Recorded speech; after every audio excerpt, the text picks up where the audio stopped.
Dahod RTO કચેરીના પ્રાંગણમાં કલેક્ટરની ઉપસ્થિતિમાં માર્ગ સલામતી માસ 2025નો આરંભ કરાયો હતો। આ કાર્યક્રમમાં કલેક્ટર, એઆરટીઓ સહિત શહેરીજનો ઉપસ્થિત રહ્યા હતા। દેશમાં માર્ગ અકસ્માતનો આંક ઘણો મોટો છે, ત્યારે માર્ગ અકસ્માતો ઘટાડવા તેમજ માર્ગ સલામતી અને જનજાગૃતિ માટે સરકાર દ્વારા કાર્યક્રમો યોજાઈ રહ્યા છે। ત્યારે દાહોદમાં પણ આરટીઓ કચેરીના પ્રાંગણમાં તારીખ 3ના રોજ માર્ગ સલામતી માસ 2025નો આરંભ દાહોદ કલેક્ટર દ્વારા કરવામાં આવ્યો હતો। કાર્યક્રમનો આરંભ દીપ પ્રાગટ્ય દ્વારા કરવામાં આવ્યો હતો।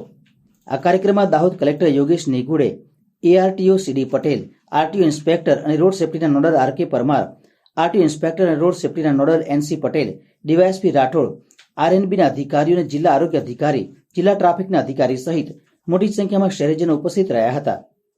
આ વેળાએ દાહોદ કલેક્ટરે તેમના ઉદબોધનમાં જણાવ્યું હતું કે વિતેલા એક વર્ષમાં દાહોદ જિલ્લામાં માર્ગ અકસ્માતમાં 26% ઘટાડો થયો છે। તેના માટે આરટીઓ અને પોલીસને અભિનંદન પાઠવ્યા હતા।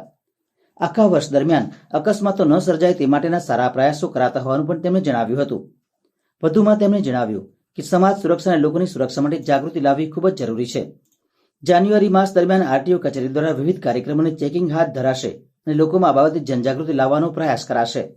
આપણે ઝીરો ફેટલ ઝોનનો જે કોન્સેપ્ટ છે, આખા દેશમાં એક યુનિક કોન્સેપ્ટ લઈને આપણે દાહોદ જિલ્લો આગળ વધી રહ્યો છે, તો એમાં તમે પણ સહભાગી થાઓ।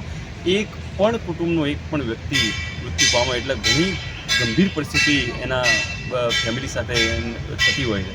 તે રોંગ સાઈડ ડ્રાઇવિંગ અને એને કે ડેન્જરસ ડ્રાઇવિંગ એ બિલકુલ એને ટાળી દો તમે।